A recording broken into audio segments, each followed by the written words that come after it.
Asante sana msikilizaji wa AWR Tanzania kwa kuendelea kufuatana pamoja nasi, na umewadia tena wasaa kwenda kubarikiwa na kipindi cha Ijue Kweli, kipindi ambacho kinaletwa kwako na watumishi wa Mungu. Kwa wewe ambaye msikilizaji unatupata kwa masafa ya 94.7 Bariadi, bila kusahau Mtwara 98.9, Moshi huko 93.1, Liwale 91.1, sambamba nikirejea Babati 97.1. Endelea kubarikiwa na wasaa huu.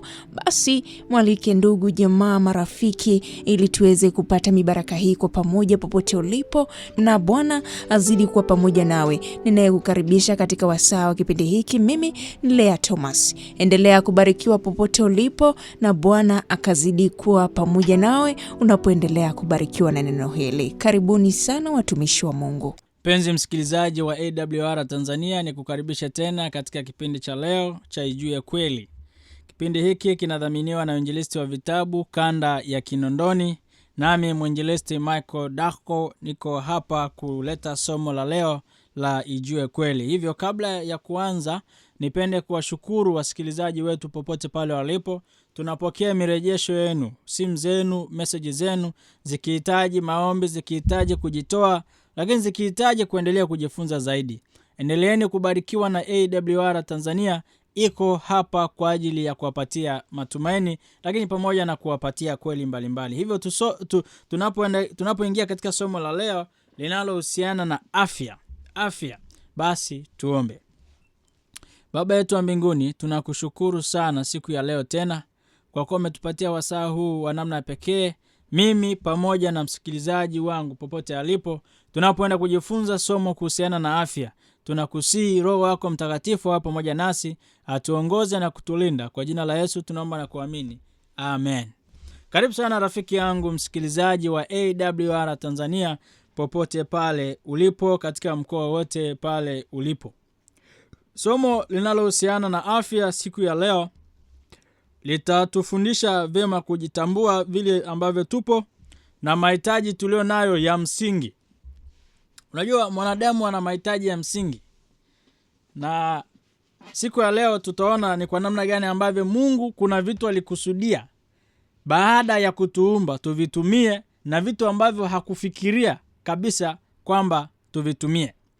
Ukisoma katika kitabu cha Yohana waraka wa 3 wa Yohana sura ya 1 mstari wa 2, anasema, mpenzi, naomba ufanikiwe katika mambo yako yote.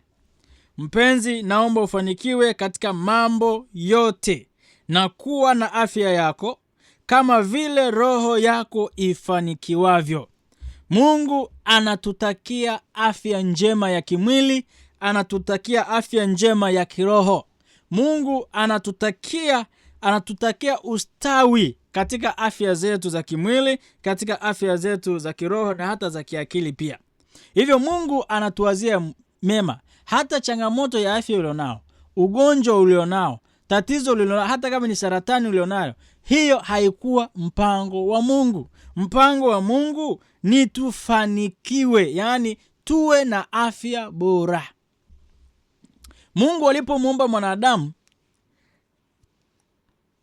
alimpatia aina ya vyakula ambavyo anaweza kula, alimpatia aina ya vinywaji ambavyo anaweza kunywa, ili kulingana na hivyo aweze kustahimili magonjwa, aweze kuishi milele, aweze kuishi pasipo na magonjwa, asiwe na maumivu, siyo mara kiuno, mara mgongo, mara miguu, mara kichwa na kadhalika. Hivyo Mungu alipomuumba mwanadamu, alimpatia na kitabu ambacho kitamuongoza ni kwa namna gani ale, ni kwa namna gani anywe. Yani ni sawasawa na leo gari ilipotengenezwa na aliyeitengeneza.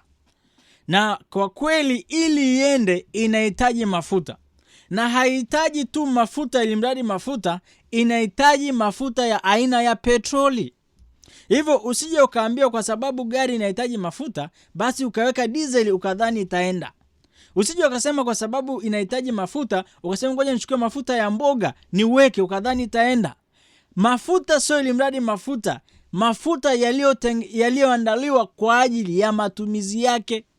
Hivyo ukienda tofauti na aliyeitengeneza, hiyo gari umeiua na haitaenda popote. Vivyo hivyo, sisi tumeumbwa na Mungu. Hatujaumbwa na mtu mwingine na kiumbe kingine. Tumeumbwa na Mungu, na kwa sababu tumeumbwa na Mungu, ametupatia maelekezo, tule nini, tunywe nini, tuishi kwa namna gani ili kuweza kusurvive. Na tusipoenda kulingana na hivyo, tumepoteza mwelekeo, afya zetu tumepoteza, magonjwa tumeyakaribisha, na hatimaye tunaugua, na hatimaye tunapoteza maisha. Mpenzi, naomba ufanikiwe katika mambo yote na kuwa na afya yako kama vile roho yako ifanikiwavyo. Ukisoma katika kitabu cha Thessalonike wa kwanza, waraka wa Paulo kwa Thessalonike wa kwanza sura ya 5 mstari wa 23, neno la Mungu nasema, Mungu wa amani mwenyewe awatakase kabisa, nanyi nafsi zenu na roho zenu na miili yenu muhifadhiwe muwe kamili bila lawama wakati wa kuja kwake Bwana wetu Yesu Kristo. Ni kweli tupo katika wakati ambapo tunamsubiri Yesu Kristo ajapo mara ya pili.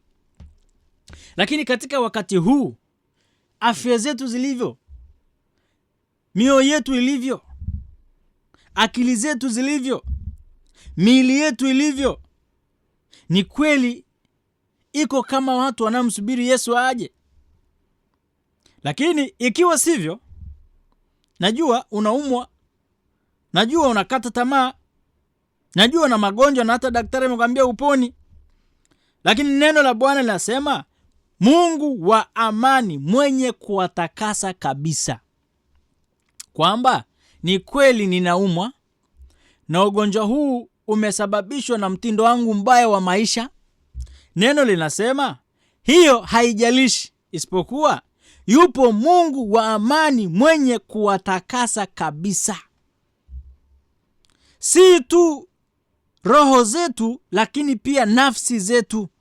Si tu nafsi, lakini pia miili yetu, ili tuweze kuhifadhiwa bila lawama. Bila lawama maana yake ni nini? Si unamgoja Yesu huku umechoka, huku na maumivu ya hiki, una maumivu ya hiki, una kansa, una hiki, una hiki. Kila kukicha unalalamika tu kiuno, unalalamika kichwa, unalalamika mbavu. Yupo Mungu wa amani ambaye anaweza kutusafisha, ili katika wakati huo kumngojea Yesu tuweze kuhifadhiwa na tuwe kamili bila kuwa na lawama. Siri ni nini? Siri ni kurudi kwa aliyetuumba. Tukamwambia Mungu, hatukujua ulituumba kwa ajili ya nini, hatukujua ulituumba tule nini, tunywe nini. Tumeharibu na afya zetu zimeharibika. Tumekuja kwako wewe, utakasaye moyo, utakasaye mwili, utakasaye roho, utakasaye miili yetu na kila sehemu zetu za maisha yetu, nasi tubadilishwe. Bwana Yesu asifiwe sana. Kwa hiyo usijilaumu kwa changamoto iliyojitokeza, pamoja na kwamba imetokana na uchaguzi wako. Uliambiwa usitumie kitu fulani, wewe ukatumia kwa uchaguzi wako. Yupo Mungu wa amani awatakasaye kabisa. Rudi kwake. Kama ilivyo gari ikiharibika unaipeleka kwa fundi, ikiharibika tena unairudisha kwa fundi, unamwambia fundi, sijajua kuna shida gani, naona haiendi, naona siyo kuna kitu kinalia na kadhalika. Fundi anapoichunguza, kwa sababu ni fundi, anakuambia tatizo ni 1 2 3, na unapoichukua anakuambia angalia kwa mwangalifu, usifanye 1 2 3. Vivyo hivyo, kwa kuwa sisi tumeumbwa na Mungu, afya zetu tumeziharibu wenyewe, bado tunaweza tukarudi kwa fundi, bado tunaweza tukarudi kwa muumbaji, bado tunaweza tukarudi kwa Mungu aliye chanzo cha sisi, naye akatutakasa, akatusafisha, akatuumba upya, na tukaendelea na matumaini ya kumngoja Yesu Kristo anapokuja mara ya pili. Lakini kitabu cha Warumi sura ya 12 mstari wa 1 mpaka wa 2, neno la Mungu lasema, basi ndugu zangu, na wasihi kwa huruma zake Mungu, itoeni miili yenu iwe dhabihu iliyo hai, takatifu, ya kumpendeza Mungu, ndiyo ibada yenu yenye maana. Wala msifuatishe namna ya dunia hii, bali mgeuzwe kwa kufanywa upya nia zenu, mpate kujua hakika mapenzi ya Mungu yaliyo mema, ya kumpendeza na ukamilifu. Rafiki zangu wasikilizaji, popote pale mlipo, ikiwa kuna sadaka iliyo kubwa, iliyo ya muhimu, iliyo nzuri, ni kutoa miili yetu kama sadaka kwa Bwana Yesu. Sio fedha, sio shilingi, sio mifugo, si wanyama. No, anahitaji kwanza sisi tujitoe kwake, maana anajua akitupata sisi, hivi vilivyo katika mikono yetu vitafika pasipo lawama.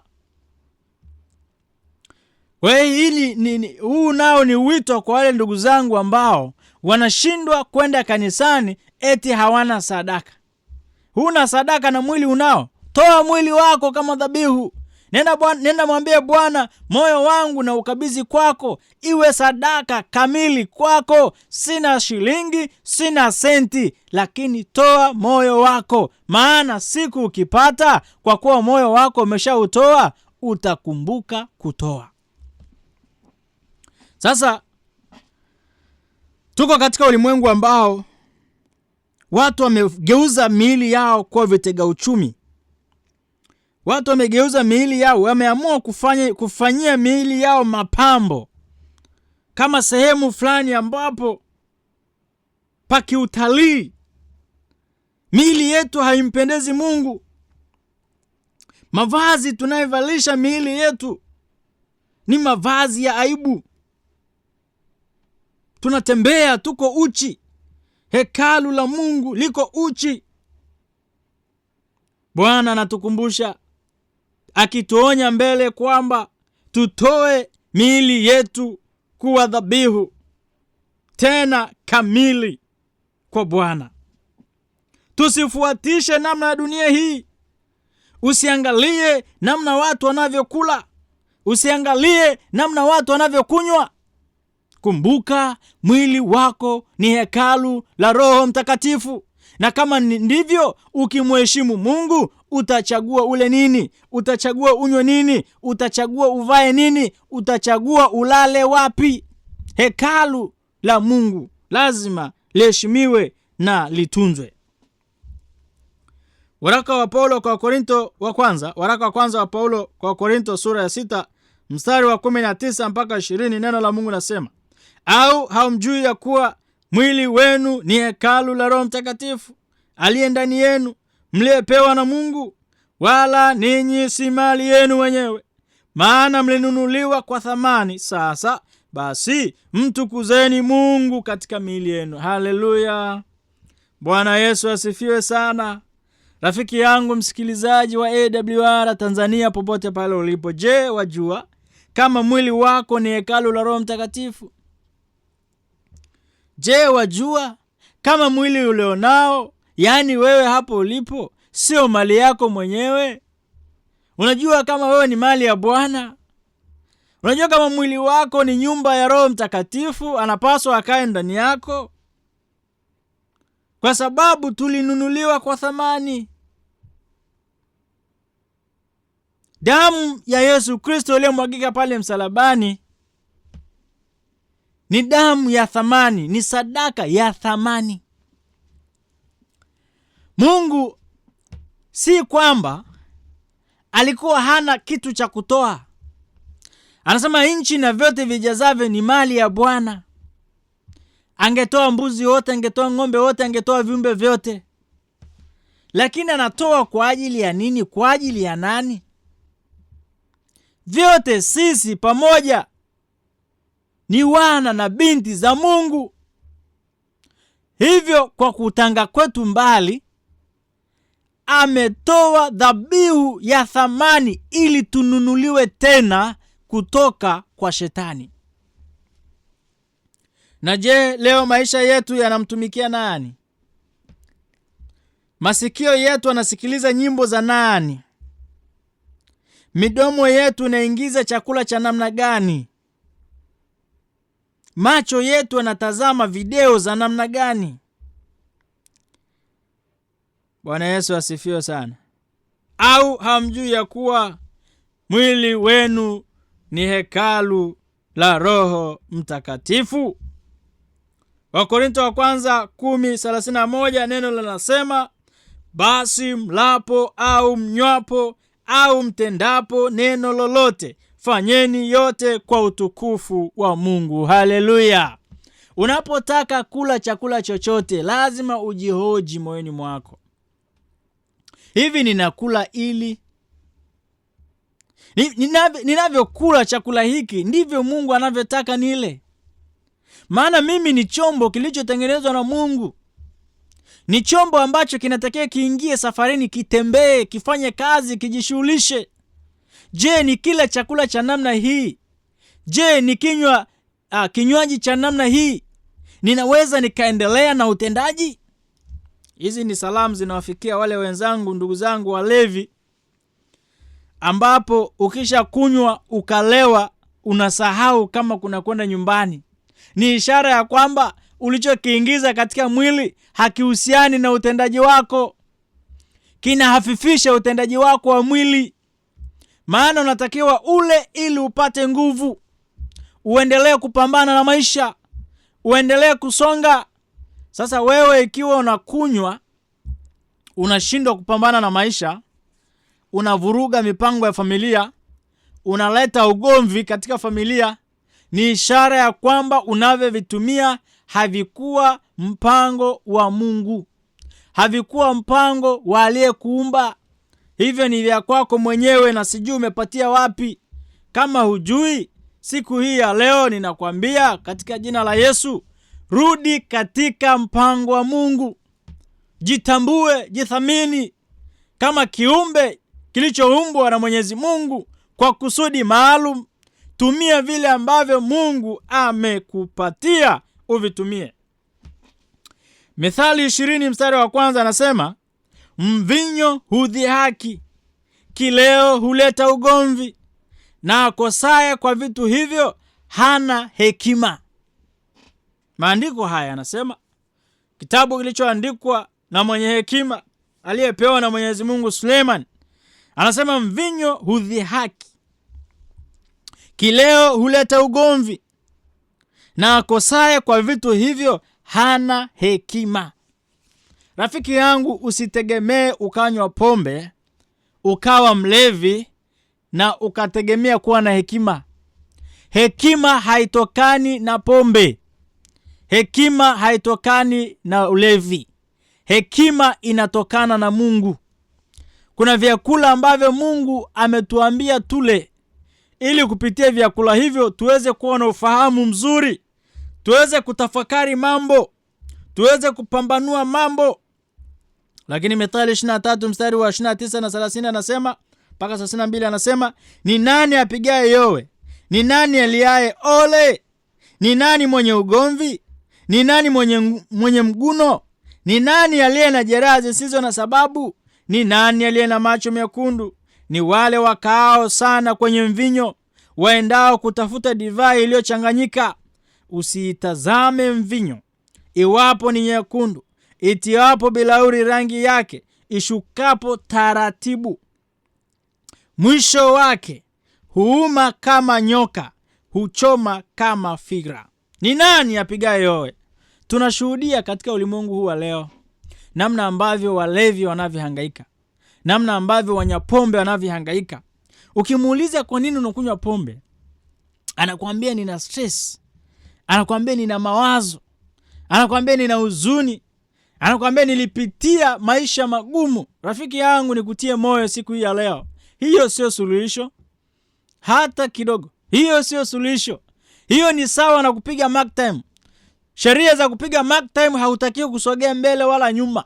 Ni unarusha miguu uko papo hapo. Ndivyo ilivyo. Unapokunywa pombe kwa lengo la kupoteza stress ziko pale pale.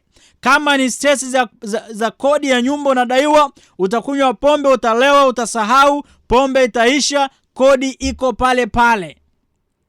Kama ni stress za ada, unasema ninadaiwa ada, hivyo akili yangu inahitaji kutulizwa, ngoja nikalewe. Baba, nenda kalewe, lakini ada iko pale pale, unapiga mark time. Kama ni mahusiano, unasema mahusiano yamenichanganya, bora nijilewe tu, nipoteze changamoto. Hiyo sio njia sahihi ya kupata tumaini na faraja katika mahusiano yako. Yupo aliyetuumba, anawajibika kwa 100% kutuumba upya. Ni sisi tu tuwe wapole na wanyenyekevu, tushushe viburi vyetu, tunyenyekee kwake, atuumbe upya kama atakavyo. Ni nani apigaye yowe? Ni nani aliaye ole? Mtu unakunywa pombe, unajitapikia, unajikojolea, unajisaidia, unalala mabarabarani, unabaki uchi, maumivu, macho yamekuwa mekundu, asubuhi mpaka jioni. Huko kilabuni, unafika nyumbani, kama ni mama haelewi, kama ni baba haelewi, kama ni watoto hawaelewi. Huna kitu mkononi, unaiharibu familia kwa ulevi. Mungu hajawahi kufikiria wala kupanga mwanadamu atumie pombe kama kitu fulani kinachomsapoti katika maisha yake. Mungu alisema unapokuwa na kiu, kunywa maji.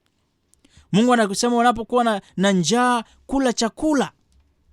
Si vitu vinavyoleta ulevi. Lakini Isaya 5:11 anasema, ole wao waamkao asubuhi na mapema, wapate kufuata kileo, wakishinda sana hata usiku wa manane, mpaka mvinyo imewaka kama moto ndani yao. Ole wao, ole wao.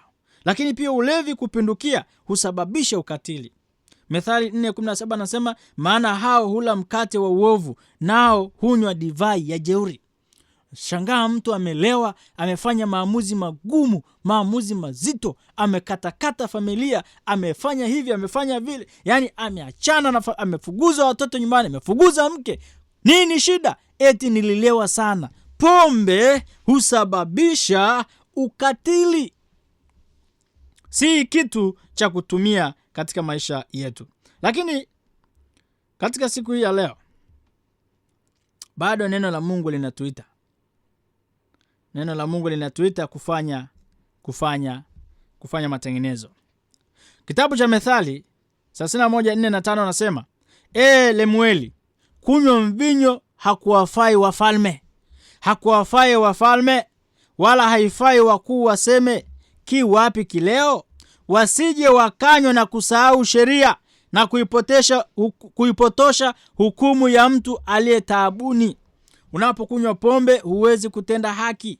Unapokuwa mlevi utakuwa mdanganyifu, utakula rushwa, utakuwa unashindwa kupambanua mambo ya watu. Lakini pia sisi ni wafalme, sisi ni makuhani wa Mungu, tunahitaji kuwa na akili safi.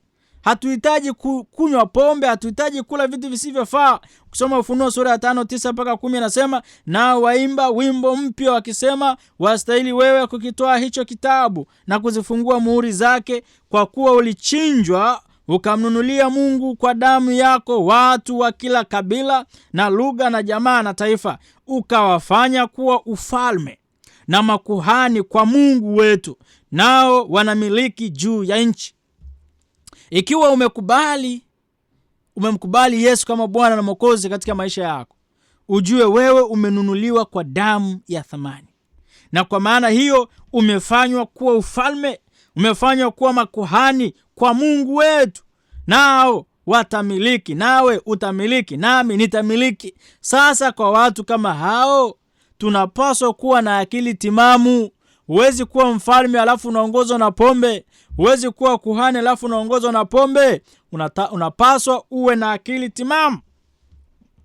Mungu akasema, tazama nimewapa kila mche utoao mbegu ulio juu ya uso wa nchi yote, pia na kila mti ambao matunda yake yana mbegu, vitakuwa ndivyo chakula chenu. Huo ndio mpango wa Mungu. mpango wa Mungu wa mwanzo kabisa ni watu wale mboga za kondeni.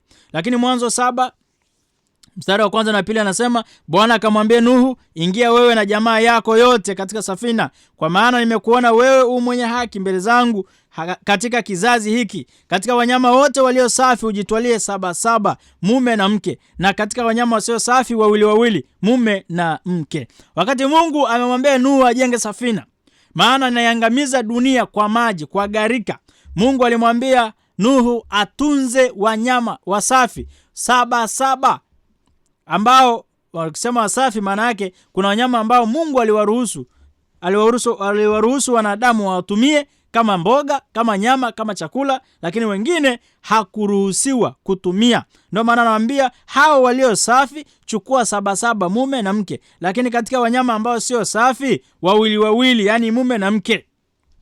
Sasa unaniuliza, unatajuaje walio safi na wasio safi? Soma pamoja nami kitabu cha Mambo ya Walawi 11 mstari wa 1 na kuendelea. Nasema, Bwana akanena na Musa na Haruni akawaambia, neneni na wana wa Israeli mkiwaambia, wanyama hawa ndio wanyama wenye uhai mtakao wala katika hayawani wote walio juu ya nchi. Kila mnyama mwenye kwato katika miguu yake, mwenye miguu ya kupasuka kati, mwenye kucheua katika hayawani, hao ndio mtakao wala. Sifa ya wanyama ambao mtawala, sifa ya kwanza, wawe na kwato katika miguu yao, tena iliyopasuka kati. Alafu sifa ya pili, wawe wa kucheua. Mstari wa 4 anasema, pamoja na hao wanyama hawa hamtawala, kwa kuwa katika wale wenye kucheua na katika wale walio na kwato, ngamia, kwa sababu anacheua lakini hana kwato, yeye ni najisi kwenu. Lakini wimbari, kwa sababu yeye hucheua lakini hana kwato, yeye ni najisi kwenu. Sungura, kwa sababu hucheua lakini hana kwato, yeye ni najisi kwenu.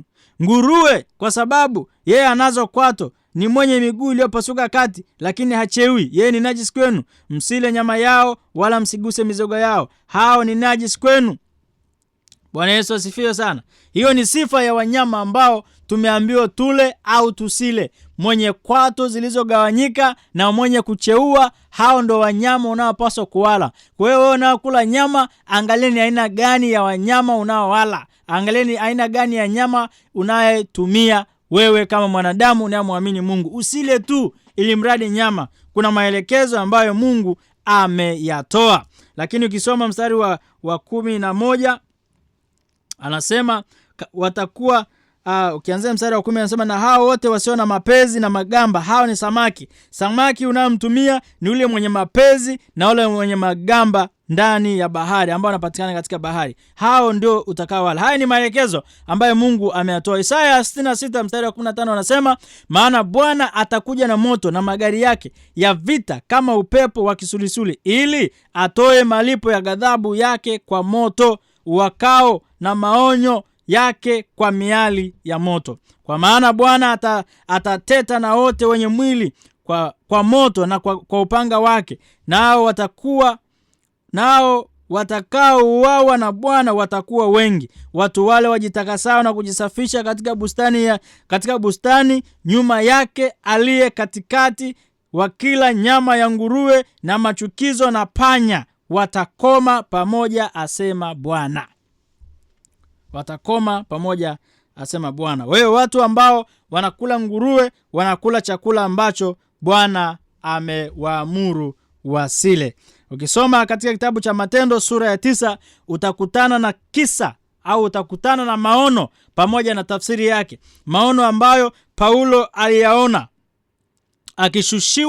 alishushiwa shuka kutoka juu mbinguni, ambapo ndani yake kuna wanyama, ambapo walimwambia Petro, nenda chinja ule. Petro akasema, sijawahi kamwe kula chakula kilicho kichafu au najis. Mungu akamwambia kwa mara ya pili, sauti akamwambia kwa mara ya pili, vilivyotakaswa na Mungu usiviite wewe najis. Mara ya pili, mara ya tatu, vivyo hivyo, akagoma.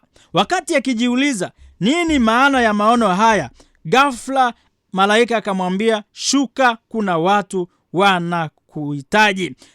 Ukisoma mstari wa 20 na kuendelea anasema, basi ondoka ushuke ufuatane nao, usione tashwishi, kwa maana ni mimi niliyewatuma. Petro akashuka wale watu akanena, mimi ndiye mnayemtafuta. Mmekuja kwa sababu gani? Siku ya pili yake wakaingia Kaisaria, na Kornelio alikuwa akiwangojea, hali amekusanya jamaa zake zote. Kumbe Petro mtumishi wa Mungu alikuwa anaona maono ya namna ambavyo anahitajika kupeleka injili kwa mataifa. Huko kwa mataifa kumenoga. Kornelio sadaka zake na sala zake zimefika juu mbinguni. Hivyo anatakiwa waongozwe sala ya toba. Anatakiwa aelezwe mambo yatendayo, mambo ambayo atayatenda ili awe mwaminifu kwa Bwana. Nani wa kwenda? Ni Petro, anapaswa aende. Lakini katika maono hayo, maana yake ni kwamba asione tashwishi. Katika kawaida yao walikuwa hawachangamani na Wasamaria, mataifa, Wayahudi na mataifa hawachangamani. Lakini ukisoma mstari wa 28 anasema, akawaambia, ninyi mnajua ya kuwa si halali mtu aliye Myahudi ashikamane na mtu aliye wa taifa lingine, wala kumwendea. Lakini Mungu amenionya nisimuite mtu awaye yote mchafu wala najisi. Haikuwa habari ya wanyama, ilikuwa ni habari ya wanadamu, kwamba usimuite mwanadamu mwenzako mdhambi. Ukiona mtu ana mapungufu, anahitaji neema ya Kristo. Hivyo wewe ambao unajiona huna mapungufu, tumia muda huo kumwelekeza habari ya Mungu. Tumia muda huo kumwombea. Tumia muda huo kumfundisha, ili aweze kumkubali Kristo na kuishi maisha yanayompendeza Yesu Kristo. Hivyo Mungu awabariki sana. Wewe ambao unalemewa na ulevi, unalemewa na tabia mbaya, unamchukiza Mungu kila leo, Wafilipi 4:13 ni ujumbe mzuri kwako ambao anasema, naweza mambo yote katika yeye anitiaye nguvu. Mtafute Kristo katika maisha yako, aweze kuendelea kukutia nguvu na hatimaye kushinda. Mungu akubariki sana. Tuombe. Baba yetu wa mbinguni, tunakushukuru sana. Umetuumba kwa jinsi ya ajabu sana. Ukatupatia aina ya vyakula, ukatupatia aina ya vinywaji ili tuvitumie kwa ajili ya ustawi wa miili yetu. Endelea kutubariki na kutuwezesha. Kwa jina la Yesu Kristo tunaomba na kuamini. Amen. Mungu awabariki sana. Endelea kuwasiliana nami kwa namba ya 0759 53 39 33 kwa maombi, kwa ushauri. Lakini pia ikiwa unatamani kusalimisha maisha yako kwa Yesu Kristo, karibu tuweze kutiana moyo na kuongozana katika hilo. Endelea kusikiliza AWR Tanzania, sauti ya matumaini.